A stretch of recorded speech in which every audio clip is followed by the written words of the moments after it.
I don't know how many of these Rhetoric 101 videos I've done, but I think I'm just going to call all of them Rhetoric 101 from now on, because it feels dumb to go Rhetoric 102, 103.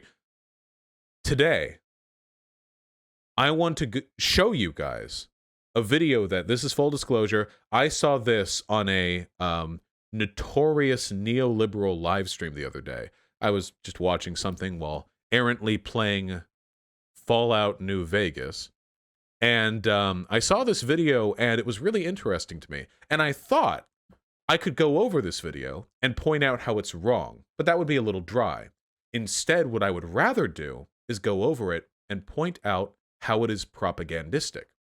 This video, or the two of them actually, were posted by Donald Trump. Their videos cut from a YouTube video made by some aspiring conservative hack. I don't know. But as you can see, plenty of likes, plenty of engagement. How nice.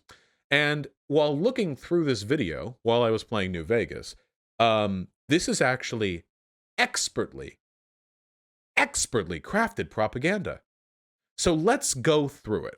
I want to go through this propaganda, and I'm going to point out to you, to the best of my ability, how to identify the problems with these arguments. That's going to be my goal. Now, I want to lay my intent perfectly clear. Obviously, many of the claims in this video are just bullshit. So, I mean, I'll point that out when it's true. But my goal here isn't to exhaustively disprove every single thing that's being said. It's to explain to you how you can craft a lie this effectively without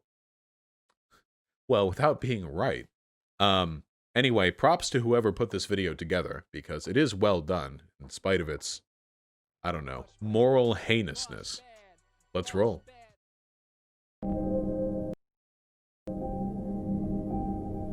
"2020 has been a year like no other. Everything we know, everything we trust, and everything we've come to rely on has changed." So, right off the bat, there's nothing technically like conservative or wrong about this so far. I mean, that's true. However, what is taking place right now is called priming. The goal of this portion of the video is to instill a certain state of mind in you, so that when we move forward into the video, it's easier to accept some of the premises that are being laid bare. Right now, the video is trying to convey to you, or at least instill in you, feelings of listlessness, hopelessness, despair, nostalgia, a feeling that things aren't going to go back to the way they were. And in doing so, it makes it easier to sell you on the idea that radical change must be necessary in order to return to the status quo. So how could we expect the US election to be any different? There we go. So that right there is a complete non sequitur. Just because a year has been odd and difficult does not mean that there is going to be anything out of whack with the election, necessarily. Now, of course, there were some things out of whack with this election, and they all came from Trump. I mean, according to the Department of Homeland Security's own investigation, this was the most secure election in recent history.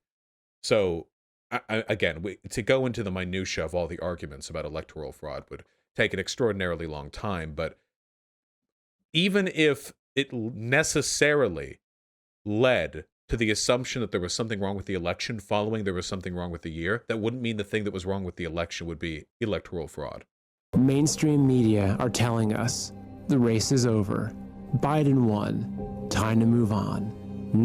So I also like this framing. Mainstream media is telling it. No. At the time of this video's release, the electoral votes have been counted. The electors have already cast their vote. So by framing this as the media is telling you, rather than every institution in the country has accepted the outcome, it's very, very different. Nothing to see here, folks. Again, this is priming. Nothing to see here, folks. As a, like, you could make anything sound like that. You could frame anything this way. Well,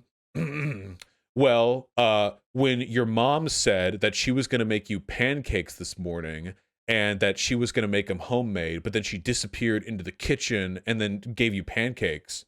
Yeah, okay. Mom says she cooked those rather than microwaving the old ones from yesterday morning. That's what she says. Nothing to see here, folks. It's a absolutely meaningless, like, rhetorical addition. But in your gut, you know A fucking Guy Fawkes mask. something's just not right. In your gut, you know something's just not right. So this is an appeal to intuition and is by definition fallacious. If any video, conservative or liberal or whatever, makes arguments like this, you know something's up in your gut, then you should never trust anything in the content of that video, ever. Because they are making a fallacious appeal to you. They are relying on your preconceived biases to carry their arguments for them. From the strange patterns on election night, to the weeks of suspense, to the reports of fraud that evaporate faster than Biden's memory. That's a nice meme. So let's go through these one by one, if we will. To the weeks of suspense. Oh, this is the first one. From the strange patterns on election night. What strange patterns on election night? I noticed they go unspecified. To the weeks of suspense. There wasn't really weeks of suspense. The votes took a while to count in states like Pennsylvania. The reason why they took a while to count is because of changes in the law that were put forward by Republicans. Most of the election business was done after 2 days, which is fairly typical in American elections. And then just a few days after that, the election was called. It wasn't really weeks of suspense. To the reports of fraud that evaporate faster than Biden's memory. What does this mean? Reports of fraud that evaporate faster. What is the claim being made here? Is the argument... No, genuinely. Is the argument that they're making the claims disappear? That they're Jedi mind tricking them? Also, in this context, this would be an ad hominem against Joe Biden. If the video was relying on you having a negative opinion of Joe Biden, so just making jabs at him feels like it adds to how convincing the content of the video is.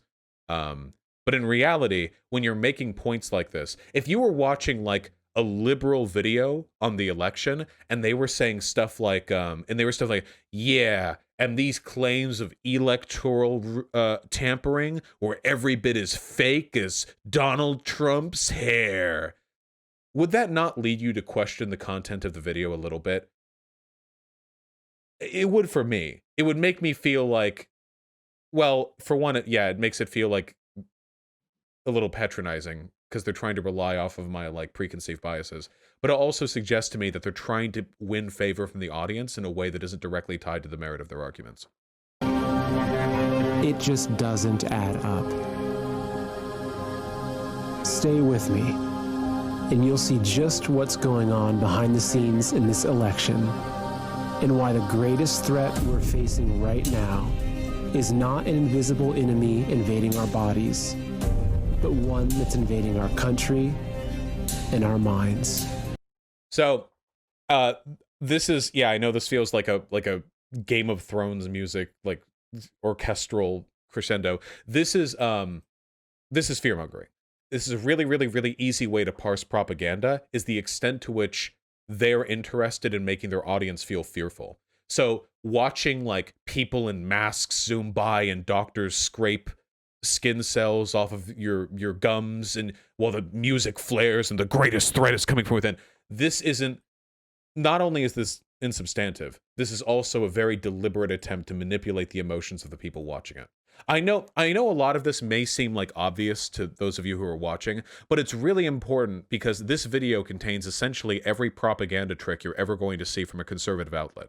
And I know a lot of you can see that there's something wrong when you watch this, but I imagine that when describing what's wrong with it to other people, a lot of you would gesture and say, this is just bullshit. Because I've seen other people do that. Sometimes it's easy to point out that there's something wrong, but breaking it down, maybe you need more time to think about it. So I want you to think about it, all the strategies that are being used here. And now we get... Brace yourselves, by the way. I swear to God, I didn't record this.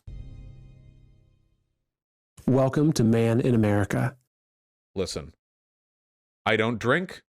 I don't know how they got this footage of me. I don't know. I don't have any memory of this, but here we are. I'm here now. Okay, let's just... I'm your host, Seth Wholehouse. Whole house. Okay, that's me ad homming. Let's go. Let me ask you, how do you know what's happening in the world right now? How do you know what's going on in this country? Or even your city? I'm going to go out on a limb here and assume you probably turn to mainstream media, which includes social media. Perhaps you watch Tucker.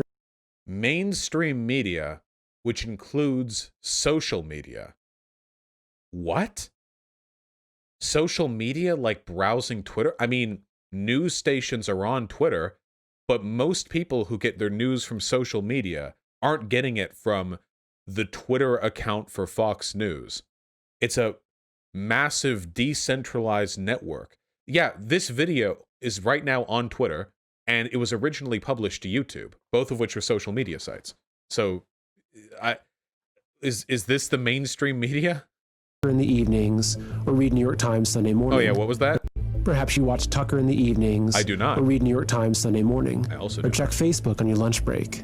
So how do you know what's going on in the U.S. election? What did you think on election night when historically red states and battleground states were stalled, while blue states were immediately called for Biden?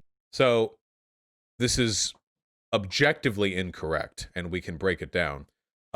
First of all, most states were called immediately because they were obvious wins for one candidate or another. A bunch of red and blue states fell into line immediately because there was basically no mathematical chance of them going any other way. California was one of the longest states to count all their votes, and they're a deep blue state. Florida was a battleground state, and they were called, after 2 hours, basically. The relationship between these states being battleground states and them taking a while to count isn't a conspiracy. It's laid out in the laws of each state. Florida was able to count everyone quickly because they were able to assemble these votes and count them before the actual voter day. That's why Florida was able to get done so quickly. A lot of the other states that were called didn't have those laws, but there was no chance of them going one way or the other, so they were called early. Like Kentucky or Idaho or California. Like, we know where these are going to go. The battleground states took a while to be settled, not because of some nefarious scheme, but in large part because there was a combination of A, bad state laws regarding counting voter and mail-in ballots, and additionally, a lot of ambiguity as to which way it would go. After all, if there's ambiguity, you don't want to call it early. How do you explain this to a conservative when they ignore history? Well, you can't explain anything to conservatives, so it's not even worth that time. Or when Fox called Arizona with so many votes still out, of course, for Biden. So this ended up being a little anomalous. Fox did call Arizona early, and Arizona did end up going to Biden. But that's not evidence of any, nefarious behavior. They ended up being correct. Fox did call Arizona, weirdly early, but I don't know. They have their own internal decision-making process. The argument, by the way, that, which states are called when influences the election, is to me a very, very, very, very weak one. It was just an early call that ended up being correct. I don't think there's any evidence to indicate that people's votes were influenced by which institutions called when, which means that it doesn't actually have an effect on the election. And how about the late night ballot dumps that were somehow all for Biden? This is just not true. So, yeah. There weren't late night ballot dumps. There were counting offices that continued to count votes in through the night, and then they delivered them in batches, unless you think they should deliver every single vote one at a time. Like, they have a little counter who just racks up a little tally, and you see the state number tick up one by one. Of course, it's done in groups. But all of the processes by which these ballots were counted were above board and adhered to the exact same standards of all the other ballots that were counted. And the batches of pristine mail-in ballots also all for Biden. It's just not. And then there were the burst wall. So is it calling out a propaganda strategy to just point out that he's lying? Is that enough? I could just say that. But he's lying very convincingly. The look that he's giving you. The look that he's giving you right now is not one of a propagandist. That's not the vibe that he's going for. He's coming off almost like Tucker Carlson. It's funny that he name dropped an inspiration earlier in the video. He's asking you questions, okay? He's not leading you down any road. He's just asking you open-ended questions with very leading answers with the intention of directing you towards a given state of mind. And of course, if he's dishonest at any point during this, it doesn't matter, because he's not being specific enough with his accusations for him to even be debunkable. If I were to debate this guy and I were to say, hey, what did you mean by this? We would talk about it for 3 hours back and forth, and eventually we would settle on the fact that even though nothing has been proven to have happened like below board, it's like, oh, well, I was just referring to this ballot dump that was mostly for Biden. Oh, I wasn't implying that it was illegitimate. I was just saying that it was a ballot dump and it was mostly Biden. And then like he would move on.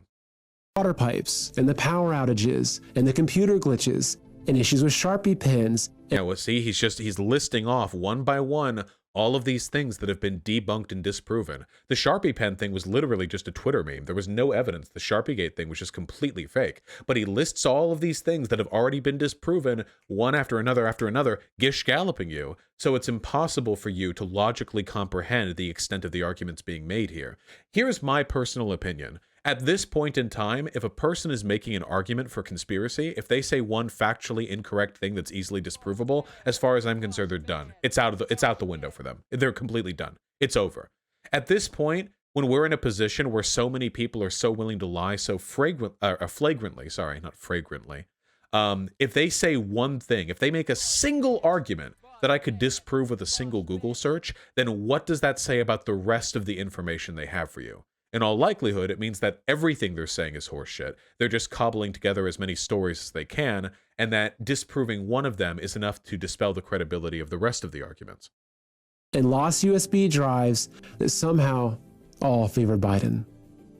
The Sharpies all favor Biden? The lost USB drives all favor... What are you talking about? And then we have the hordes of dead voters. Once again, never prove it. Wait, I like how he's like the hordes of dead voters. So what he provides you is a Twitter screenshot that doesn't even make its specific accusation. This is literally a meme. It's a photograph of a cemetery. All for Biden. The dead people really did vote for Biden. I fact-checked it. And really? What are the odds that all... Wait. Was he memeing? At points like this, when he says stuff like that, I don't know if he expects his audience to know that he's lying. I genuinely don't know. When people watch that, do they think he actually fact-checked it? Or do they think he's making a joke? I genuinely do not know.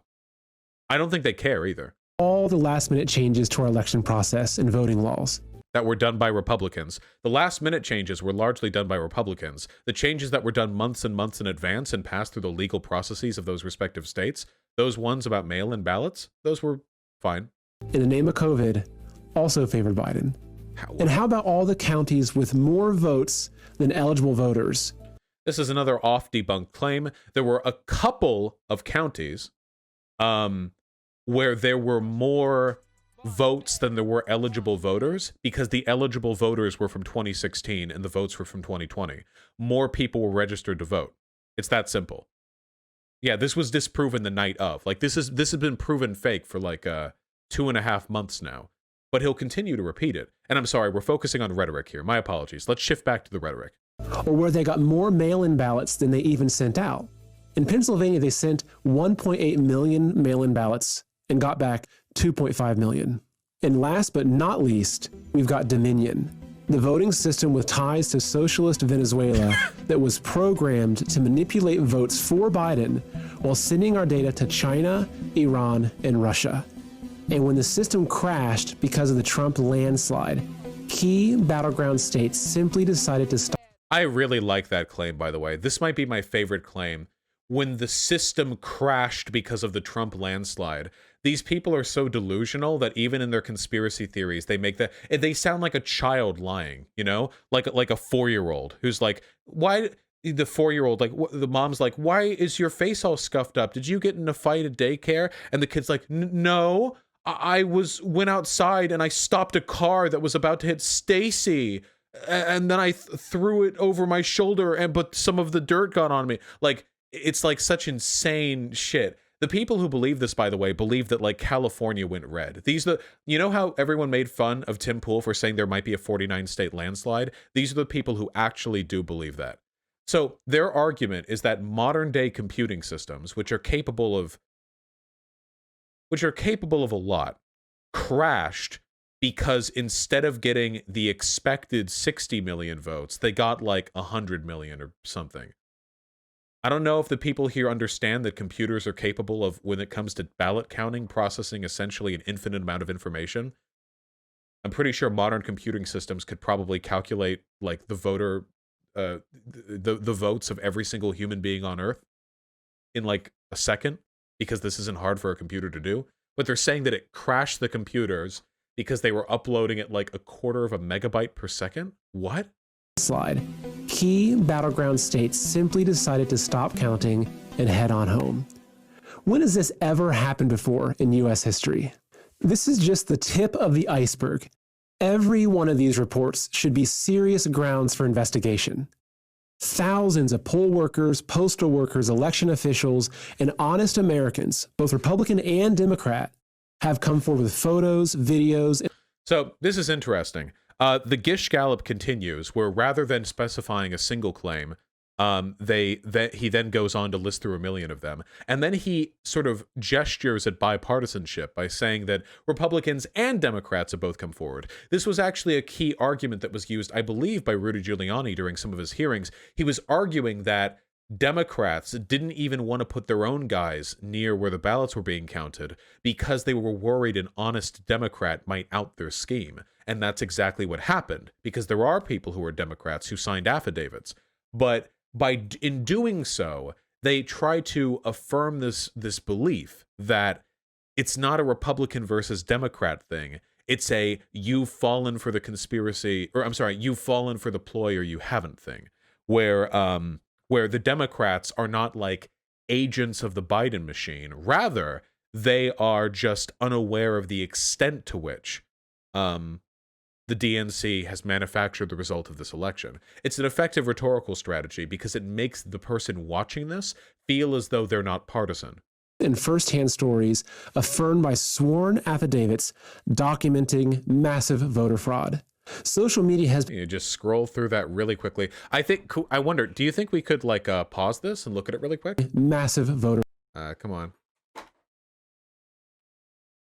fraud. This writing... I'm not great at reading handwriting. Oh, geez.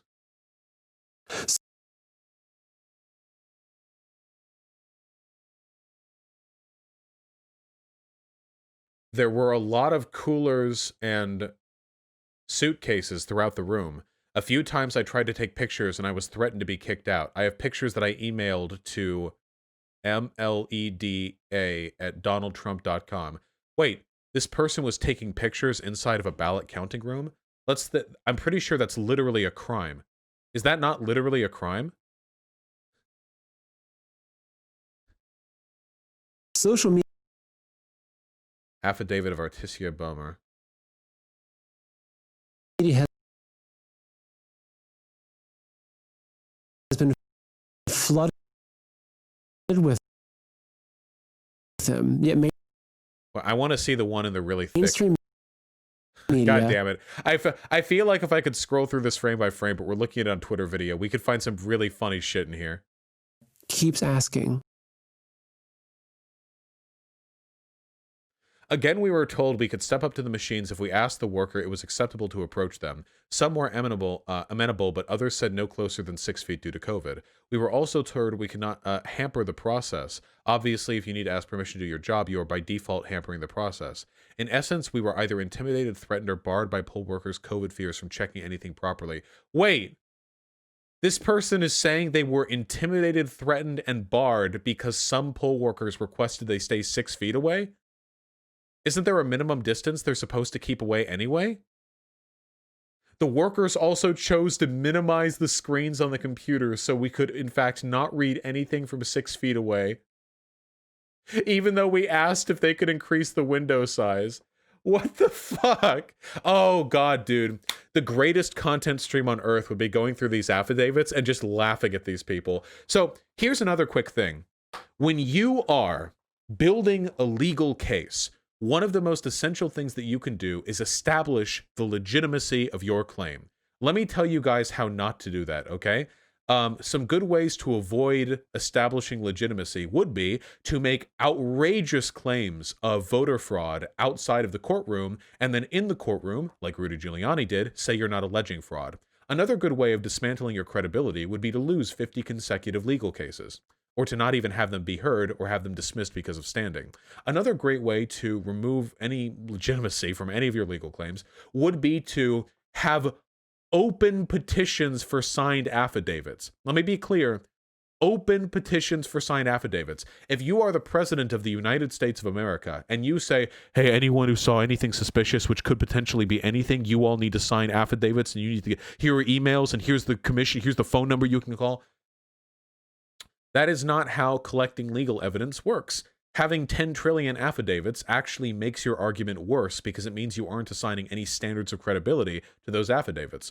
Proper legal research would mean that if a person feels they saw something or heard something bad, Republican investigators or like a legal team or a lawyer would go to their house and talk with them, try to determine the legitimacy of their claim, and then only if it was bulletproof, they would have the affidavit signed and bring it to court. They didn't do that. They just accepted any fucking affidavit you would throw in there. I'm pretty sure that if you went through it, if you signed an affidavit saying like, I'm Vosh, and when I went up and I threw a rock at the window, the police pulled me away, and I said that I had a right to be there, and they said, no, you don't, and this is my affidavit. And even if everything that I just said there is technically true, which means, by the way, that I would be insulated from legal consequences if I were to testify before that in court, even if that was the case, it wouldn't really be evidence, would it? I'm pretty sure they would accept that affidavit. I really do feel like they would, you know? So from a rhetorical perspective, I'm actually telling you that the plurality of evidence available here is an argument against the legitimacy of these claims. I know that sounds counterintuitive, but if there really is a case that voter fraud has taken place, then all it should take is one significant allegation to bring down the whole operation. That should be it. This is a scattershot approach, which is not well looked upon in legal circles. Where's the evidence? Once everyone is gone.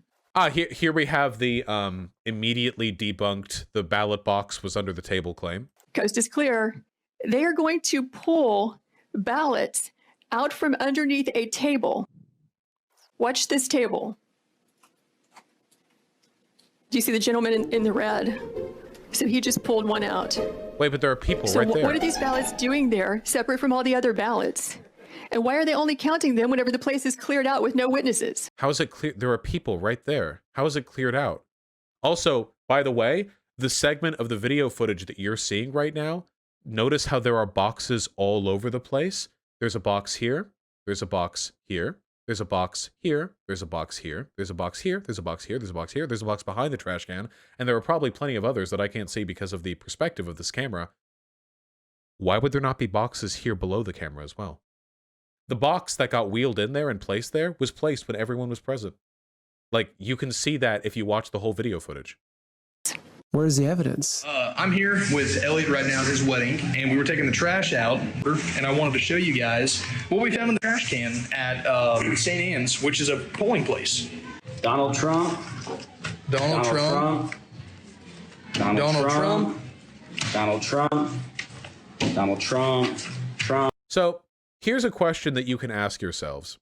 If there was a countrywide conspiracy to destroy, to elect Biden and to get Biden votes, fake Biden votes, why would they tear Trump ballots in half and put them in a publicly available trash can? Can we think about that for a second? Like, here's our massive conspiracy to undermine the results of the election. By the way, weren't they just turning Trump votes into Biden votes using Dominion? Why would tearing up Trump votes be necessary? Why not process them as usual and then just change the numbers because of Dominion? Why would you just tear them up and leave them in a trash can?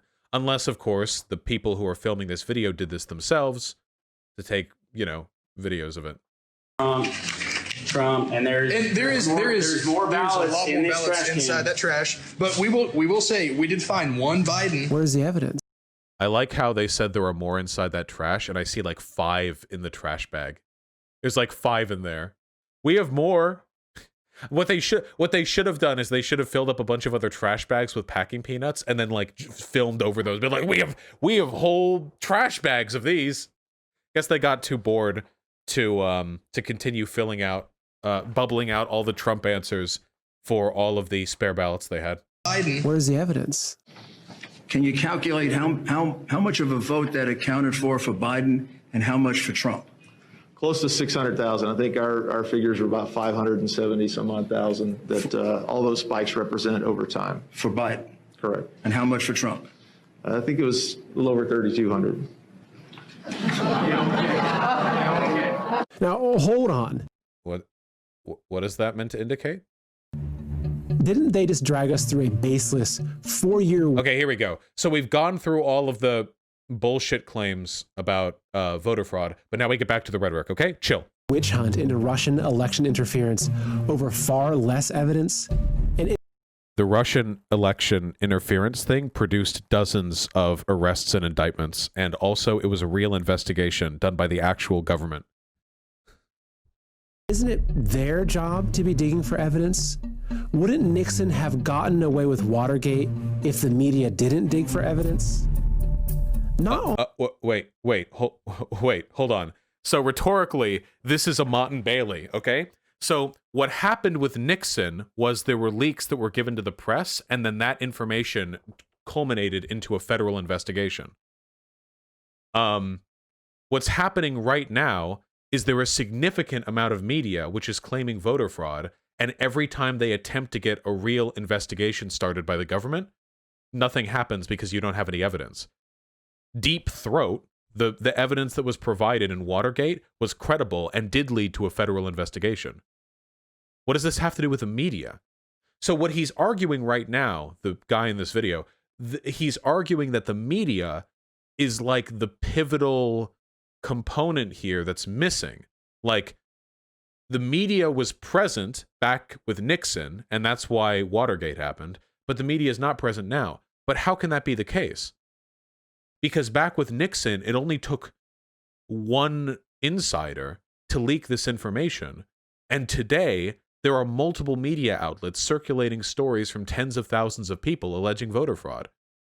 The media right now is more involved in this alleged voter fraud than the media was in Watergate. So this has nothing to do with media involvement. But do you know why he brings up media involvement? Do you know why that's the thing he hampers on here?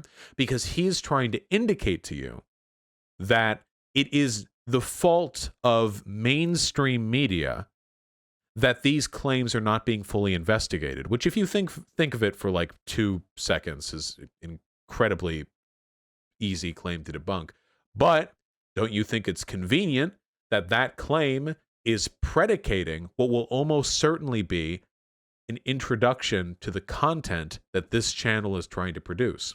Hey, mainstream media keeps letting you down. Wouldn't you like to try some independent, facts-based media? And just happen to present like 47 lies to you over the course of 30 seconds. The reason why things are being framed this way is because of the material conditions present in those who made this video, the motivations behind them. not only aren't they digging for it right now, but they're burying it in a giant game of whack-a-mole, along with their comrades over at Twitter, Facebook, and Google. Okay. Of course, they had their fact-checkers debunk everything first. These arbiters of truth who have more conflicts of interest than flavors of ice cream in Nancy Pelosi's freezer. That's really good, okay? This is really good at appealing to like the 80 IQ conservative. So we delegitimized fact checkers because so this guy's lied like across the entire breadth of the video. We delegitimized fact checkers Have you guys seen like the fact check Wojak? I think that Paul Joseph Watson likes posting it, where it's like, oh, I'm a soy Wojak and I love fact checking. I love empirical data. Oh, I'm debunking it. Yeah, that one. Let me tell you this, okay? Anybody who thinks it's an own to point out that you like debunking misinformation is probably trying to sell you some bullshit, okay? That's a really easy sell there. And then you have this weird throwaway line about Nancy Pelosi's fridge. So what's the actual criticism being made here? That Nancy Pelosi has like a fancy, expensive fridge as somebody who's been in government since, I'm pretty sure, the beginning of the United States of America? Do they have a problem when Donald Trump is wealthy? Of course not. The goal here is to inspire contempt of a person that you don't like. And because we're talking about ice cream here, in all likelihood, it's meant to be frivolous too. While Democrats are fucking you over, while Democrats are installing Biden as the president, even though Trump won the election, they're laughing at you and eating expensive ice cream from an oversized freezer. In a way, this rhetorical turn is actually really, really, really similar to what, and pardon me for Godwin's law, really similar to what the Nazis taught Germans to believe about Jews. The Jews in the Nazi Germany were said to be a greedy, insular, self-obsessed people. They ate 5 meals, you see. They wouldn't share their gasoline during rations with their neighbors. Whereas the German population, the Aryan German population, was austere and responsible and communally minded. And the goal behind saying that, and of course there was no truth or evidence to any of that, but the goal there was to give the average German a feeling of being humiliated by the ostentatious Jew. And that is what is being done right here. The goal is to get the Republican viewer, and the person who's viewing this is almost certainly a Republican. The goal is to get the Republican viewer to clench their fist at the humiliation of being outdone by somebody as silly as Nancy Pelosi. You don't just want people to be scared. You want them to be angry and humiliated, because it is from the feeling of impotence that fascism most often rises. Pelosi's freezer. And that weird noise. Even President Trump's tweets are so-called fact-checked and censored. In his press conference, That is not what censorship means. are interrupted and cut off. Okay, here we are again in the unusual position of not only interrupting the President of the United States, but correcting the President of the United States. Think about what this means. The President of the United States of America is being censored by U.S. companies. That is objectively not the definition of the word censorship. As a private company, any of these media outlets have the right to not cover a Trump press conference if they want. He's at a press conference. He's the president of the United States of America. It's basically impossible to censor the president. It's the fucking president. They have like they have the largest soapbox in the world. If the president wants people to know something, the people will know that thing. But yeah, fact checking isn't censorship. News stations choosing what to cover is not censorship. This whole thing reeks of corruption. And not just corruption. Interesting. So we're talking about the mainstream media, but we have also implicated the DNC, every single major news network, all social media networks, Nancy Pelosi. He says corruption, but at this point, he's indicted so many individuals that it's impossible for all of them to be connected by anything even remotely resembling a single conspiracy. And that's good, because his goal here is not to indicate to the people who are watching that there is one specific thing that is wrong. The goal is to indicate that all of these are institutions which are not to be trusted, period. Even if no reason is listed, the fact that they've done things which are inconvenient to fans of Trump means that there is something to them. The act of disagreeing is suspicious to him and to people watching. But treason. It's such a joke that I'd be laughing. Treason. He just said treason for fact-checking the president's tweets and for not covering a news conference of his and for Nancy Pelosi having an ice cream fridge. Treason! If it wasn't so serious. But it is serious. Because let's assume for a moment that just a fraction of the fraud reports are true. Now, that right there should be setting any decent Americans' alarm bells in their head right the fuck off. If somebody is making a claim of enemies, of treasonous enemies within our country, they list a bunch of claims, and then he goes, "Ah, well, you know, I mean, I know that's a lot, but like, even if only most of those things are fake, I mean, my point still kind of stands, right?" He's undermining his own credibility here, or at the very least, he should be. If you think about it, he should be. Because if you're making claims these severe, you shouldn't be making, you shouldn't be throwing something like that in there. Can you imagine? Like, do you think that's what they did with Watergate? Like, the investigators for Watergate were like, "You've heard a lot of claims today about the crimes of Nixon's administration. Even if, like, most of them are fake, it's still pretty bad, right?" No. If you make a claim, you stand by it through to the end. If mainstream media and social media didn't let you see or even talk about them, how would you even know? What do you mean let you see or talk about them? No evidence has been provided of social media banning any discussion or content. So this is kind of a non sequitur here. He's talking about social media keeping you from being able to see the truth, but all he's shown so far is mainstream media not showing you a news conference that you could just see elsewhere on C-SPAN. C-SPAN will show you anything the president's doing. And fact-checking tweets. None of this accounts to censorship. Think about it. If our election was stolen and our government was overthrown and yet they kept it all hidden, how would you know? Who's they? If mainstream media we got the sheep can completely control public opinion and the flow of information, including from our president, does the truth even matter? Again, like, this is another rhetorical trick. So this guy has no way of proving that Trump's voice or that any of the claims of the Republican Party have in any way been silenced. He has no way of doing that because no censorship has taken place. So instead what he'll do is say, "Here are things they did that make me angry. Isn't that suspicious? Now that I have you angry at these entities, I can throw claims of treason at them and you'll believe it. Because if I can indicate to you that you don't like them, that's enough. That's the burden of proof you need met to believe that they are complicit in censoring the President of the United States."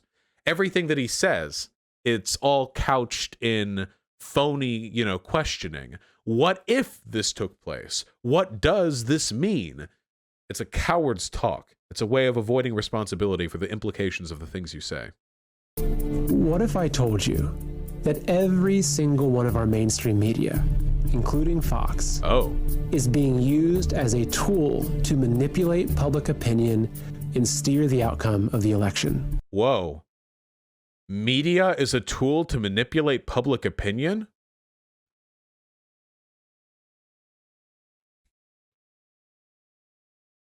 Oh my God. Holy shit. That's unbelievable. No way. You mean when I turn on MSNBC or Fox News and they give me their opinions on politics and they give me their preferences on who should be president, they're trying to influence my opinion? That's incredible. It's a good thing you're not doing that, though. You're not trying to influence any opinions with this video. Perhaps a year ago, you might have called me a conspiracy theorist. But considering we've all been living in the twilight zone lately, you're probably starting to realize that anything's possible. That appeal to intuition again. This is very important for conservatives, okay? So, hey, things have felt funny lately, huh? Yeah, they have. Yeah, you're not dumb enough to think stuff like this can't happen. You're onto them, aren't you? The goal of this guy is to make you feel intelligent for buying into his incredibly transparent propaganda. That's a very important rhetorical tactic, because he's saying he's not the one who's forcing you to believe these things. You're naturally being led to these conclusions, and he's just giving voice to your opinion. It's a psychological trick. It's a combination of priming and kind of, in a way, gaslighting in a way, in the sense that the way in which he's framing the information he's presenting is meant to make you double check your own preconceived beliefs about the way all of this has gone down prior. It's a way of essentially creating two yous, the one you were before this video and the one you are now, a one which agrees with everything that he's saying, not because he told you this, but because you had always agreed, and you're just now learning. You're being given the clarifying information. I think personally, I think stuff like this is abhorrent to do. Like from a propagandistic tactic. And there are people on the left who do stuff kind of like this, but this video is one of the most like blatant invocations of this tactic that I've seen in quite a long time. Oh, here's a fact check on those ballots in the trash that we saw. Except wait, fact checkers are all biased and nitpicking. Bye-bye. So now that you've watched this guy's video, you know the fact checkers are all liars too. So if you go here and you're provided information which clearly and factually indicates that these are spoiled ballots, you can see right here. Fact check part 2. Here are screenshots from the video that clearly show the ballots have been spoiled. And then right here, see? You have a section in the ballot where 2 adjacent options are filled in. A spoiled ballot, one that cannot be counted. You can just see this in the video. It's evidently available to every single person who watches it. But fact checkers are nitpicking and biased, so I win. Bye-bye. Just try to wrap your head around this. How did the media so accurately predict the long delays in counting votes? Because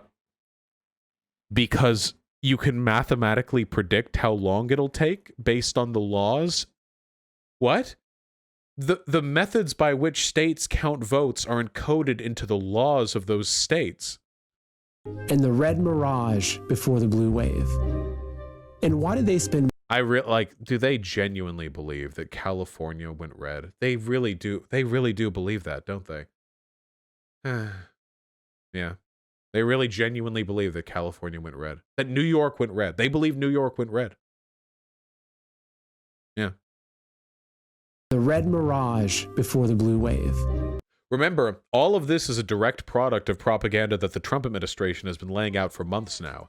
That all of the mail-in ballots are illegitimate, that they would be used to cheat, they would be used to steal the election. Any reasonable person could have seen how things were going to happen. It's very, very evident that, the in-person ballots are going to be mostly counted from Republicans, and then the mail-in comes in. It's going to be mostly Democrats. And that's the reason why Florida was settled so quickly. Florida got to count their mail-in ballots sooner than everybody else. Simple as that. Oh yeah, they have sorry, I noticed how Pennsylvania and Wisconsin are still kept red here. And why did they spend months... Is that a mistake? Because the electoral count was accurate. I don't know. ...downplaying the risks of mail-in ballots, while sowing the seeds that Trump would claim voter fraud and refuse to concede. Do they have a crystal ball? Why did Hillary Clinton tell Biden not to concede under any circumstances? Oh, I know this quote. All the way back in the summer. Joe Biden should not concede under any circumstances. Now, do you think that's the end of the quote right there? When you see a video like this, and a quote is provided, and it begins and ends mid-sentence, do you think that's an accurate representation? Trust me, speaking as Vosh, it's pretty easy to cut people out of context. Aggressively easy, one might say. Let's pull up the full quote.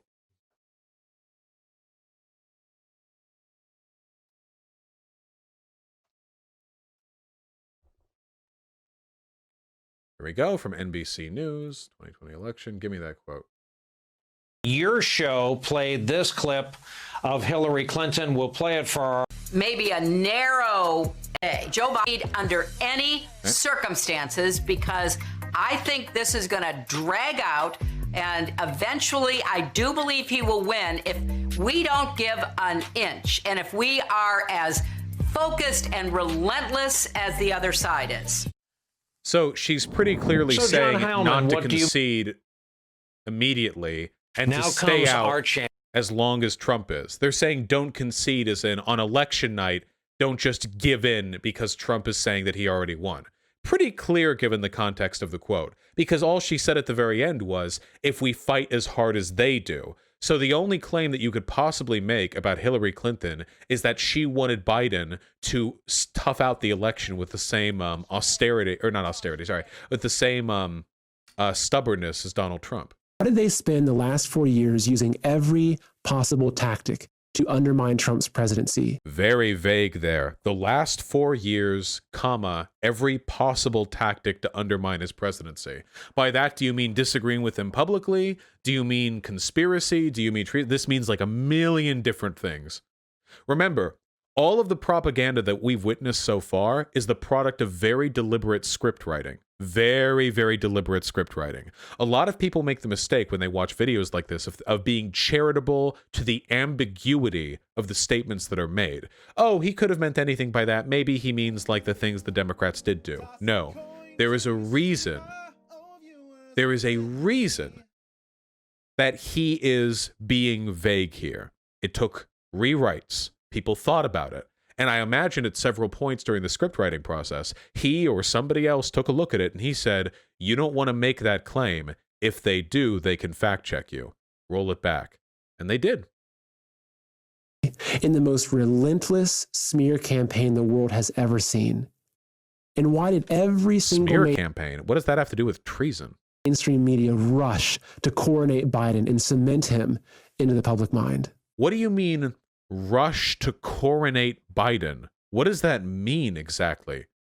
The election was... When was the election called? Hold on. When was 2020 election called?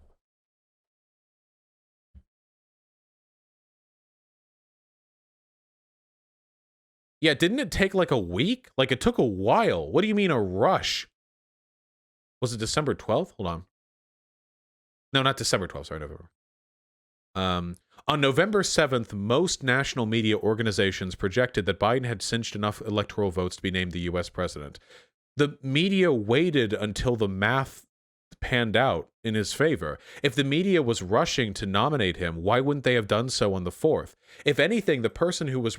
Wait, hold on. This is really, really, really funny because if anything, the people who were rushing to coronate a president were the Trump supporters, because on the 3rd, when only the in-person votes had been counted, they were screaming that Trump declared victory, like the day of. Trump wanted to rush the results and stop the count. Well, he wanted to stop the count in the states that he was winning in. He wanted to continue the count in Nevada and Arizona, where he was losing, but he was hoping he could get a turnaround.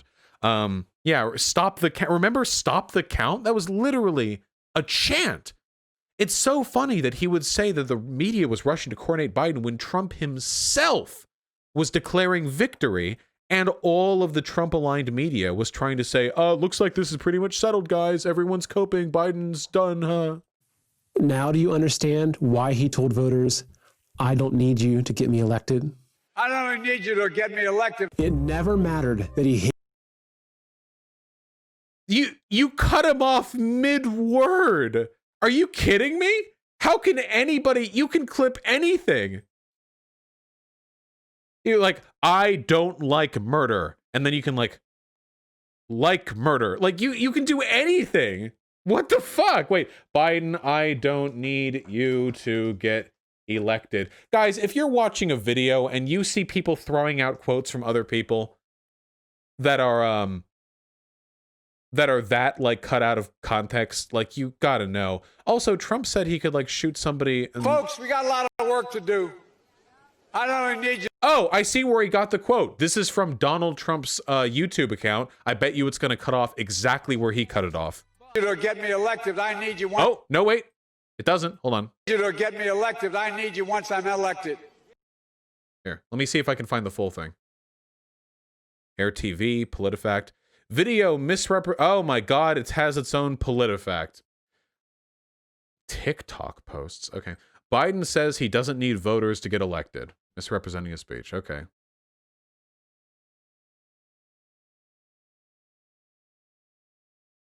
The video features Biden saying, folks, we got a lot of work to do. I don't only need you to get me elected. I need you once I'm elected. Is that true? Does it just not enunciate? Folks, we got a lot of work to do. I don't need you to get me elected. I need you to get me elected. I need you to get me elected. I don't need you to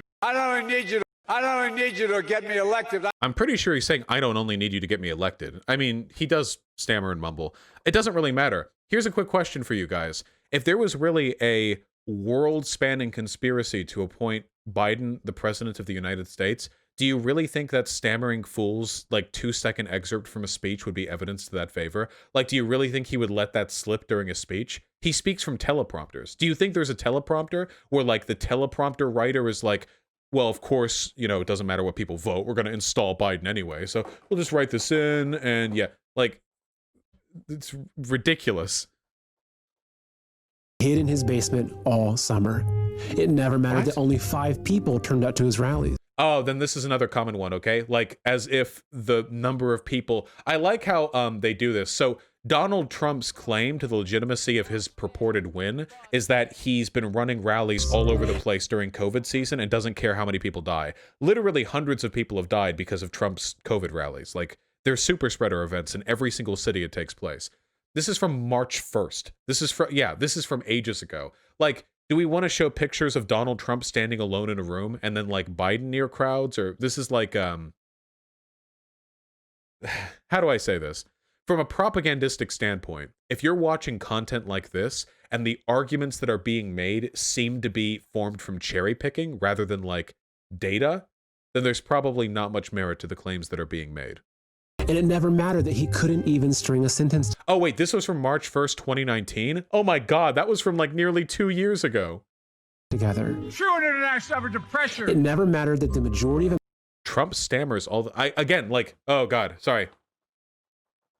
We have to be careful about this, okay? We got to be careful because I'm not trying to debunk these points, okay? The point that I'm trying to make here is that look at how much of this video relies on intuition. Look at how much of this video relies on cherry picking. So if the argument is that Biden stole the election, so why are there so many portions in this video where the only thing he has to offer in favor of an argument is like an incredibly narrow slice that could, like, any reasonably skilled editor could clip things to make the exact opposite look the case. But here's where we are. It's just really dumb. I'm sorry. It's really, really dumb. I feel like we're running out of the propagandistic techniques, and at this point, we're mostly just relying on debunking. We're almost at the end of the video, though. Americans chose President Trump on November 3rd. And it doesn't matter that their fraud is more obvious than this. Wait, hold on. November 3rd. And it chose President. It never mattered that the majority of Americans chose President Trump on November 3rd. What does that mean, majority? First of all, that's objectively incorrect. The majority of Americans don't vote. Second of all, by what metric are you determining this? There is absolutely no count anyone's provided where a majority of Americans had voted for Trump on November 3rd. Additionally, how can you make the claim that the media was the one rushing to anoint Biden when you're claiming the election was over when there were still tens of millions of votes to be counted? Yeah, like, if you really want to, you can get, like, clips of Trump looking like a fucking idiot. I know words. I have the best words. That infantry badge. Heroin alone, if you look at the heroin epidemic. Last year alone, ICE officers removed 10,000 known or suspected gang members. And to delegitimize heart, lung, and liver transplants. And his daughter Laura at a reception for the Italian. And we are reclaiming our noble heritage. Company, sir. Okay. You can... And it doesn't matter that their fraud is more obvious than the stains on Monica Lewinsky's dress. Because... Wow, that is a boomer meme. The stains on Monica Lewinsky's dress. Okay, that actually is really, really good at telling us what demographic this video is for. This video is for 55-year-old Fox News watching QAnoners. This video is not for young people. Nobody... this is literally a 25-year-old meme. I think? Like 25-year-old? Yeah. But that's who this is meant to appeal to. He's supposed to be like the smart, young, edgy man that people pull to. Nobody would ever make a joke like that. By the way, really bad joke. Unless they were trying to appeal to that demographic. When you control every single channel of information, nothing else matters. Right now, big media, big tech, big government, and even celebrities are blanketing us with the narrative that Biden won. So again, this is a really easy way to propagandistically phrase something that's just the fact of the matter. You could say this about anything. Big media, big tech, big government, all of them are deluging us with the narrative that the moon isn't made of cheese. Everywhere you go, anytime you talk about the moon, you can ask any of the sheep out in the street and you can say, hey, do you think the moon is made out of like rocks? And they'll say yes. You can go, you can ask any scientist, they're all in on it. And every time you hear the moon discussed, you hear that it's a large planetary body in orbit around Earth instead of what it actually is, which is a large cheese meteor that orbits us at a near geostationary position and that we could reach and eat from if we wanted to. But the media, they blanket us with this narrative and nobody knows the truth and you're all sheeple.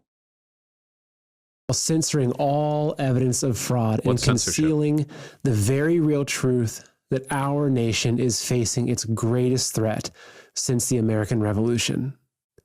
Because as our founding fathers knew all too well, the moment we no longer have free speech and a free press to keep the government in check, we no longer have a democracy. What about free speech and what is being advocated for here? Isn't he the one taking the side of the government against the media, but now he's saying that we don't have a free media? Press to keep the government in check, we no longer have a democracy. He's claiming that the media needs to keep the government in check, but he spent the entire video complaining that the media has been keeping the government in check. This is completely antithetical to everything else he's been saying in this video. The whole video was about how the media was contradicting the Trump's narrative, and now he's saying the media, it's doublethink. That's what it is at the end of the day. It is doublethink.